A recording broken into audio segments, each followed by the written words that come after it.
All right, hold on a second. No, I'm sorry. You need to jog with us. Okay, I'm up live. Good morning. I'm Lieutenant Jonathan French, F-R-E-N-C-H, Lieutenant with our Vehicular Crimes Division here at the Houston Police Department.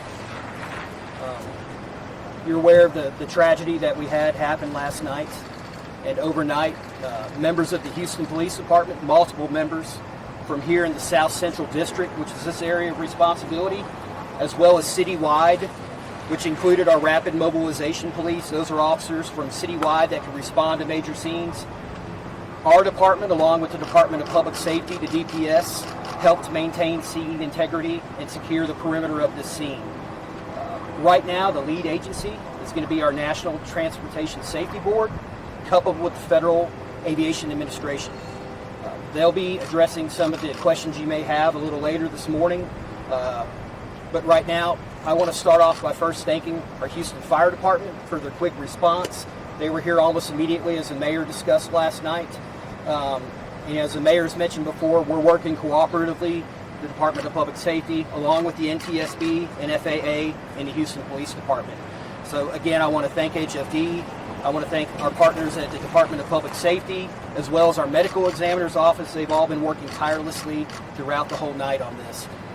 What I would say to our citizens, first off, thank you for those that have called in. Obviously we're in daylight now, so people that live in this area are going to discover more debris.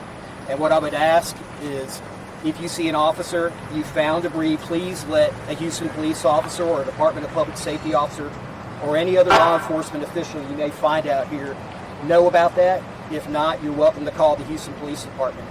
Those officers will coordinate with the proper authorities for removal of any debris. Our Vehicular Crimes Division, right now, we're looking at approximately, I'm going to say approximate because that could either expand or that could lessen during their investigation, but approximately 4 acres of coverage. And what our Vehicular Crimes Division reconstruction crew will do is conduct a 3-dimensional scan of that area. That'll include photographs, which will take approximately 4 to 5 hours. It may take longer. Once that's done, within 2 to 3 days, the Houston Police Department will provide that evidence to the NTSB and the FAA for them to conduct their investigation. Because again, they're going to be the leads in this investigation. Do you have any questions at this time? So there have been reports of debris. Correct. How many? We're getting multiple reports of debris, and I would imagine there's probably going to be more that come in this morning. And again, what I said is, we have officers that are going to be out here all day. We've got them all around the perimeter from South Central Division, this area of responsibility, but also citywide. And we'll continue to have officers here throughout the day, probably into the evening time, basically as long as this investigation takes. So what I would ask, if any citizens find debris, please notify an officer. You're probably going to have one that within view that you could flag down. If not, please call HPD. You can call 911 or call our main dispatch phone number, and we'll make those arrangements. Do you know what this debris was? I'm sorry, hold on. Do you know what this debris was, though? Do you know if it was radio tower, if it was helicopter? Right now, I don't want to speculate. There's multiple things that are being found in the debris right now. This is a large, expanded scene. And out of respect for our families, I don't want to get into too many details on that.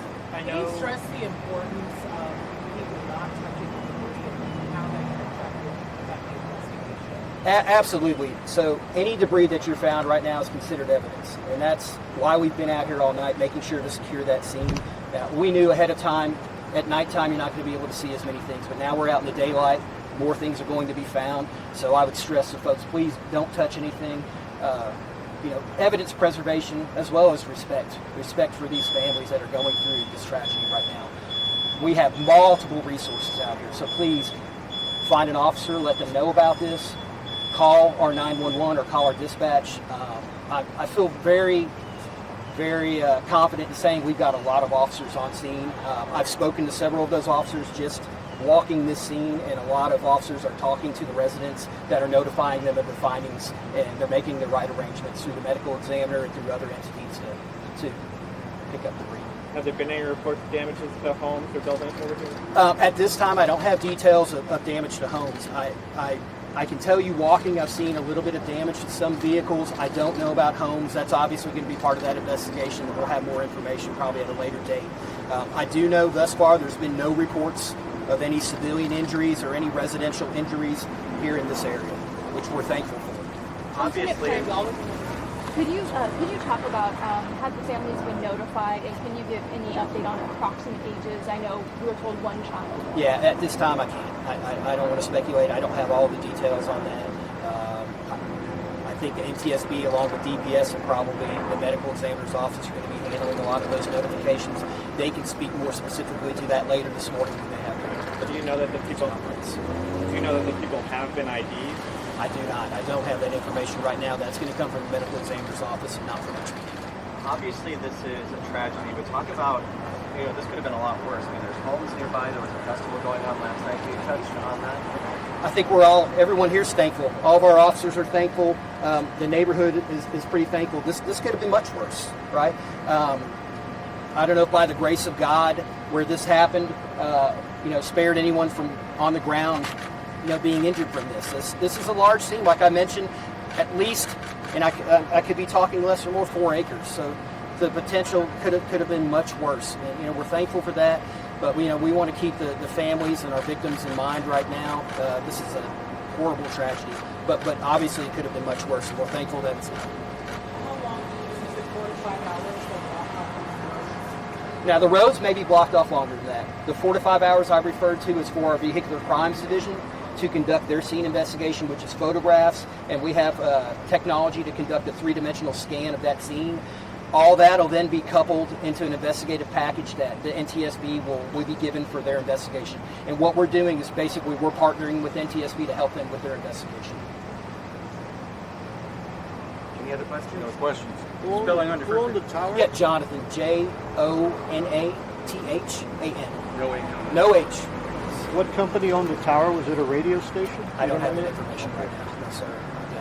I've had information it was a radio tower. I've heard it was a cell phone tower. That's information we can get, but at this point I don't have that. The NTSB. Thanks, y'all. Thank you. Thank you.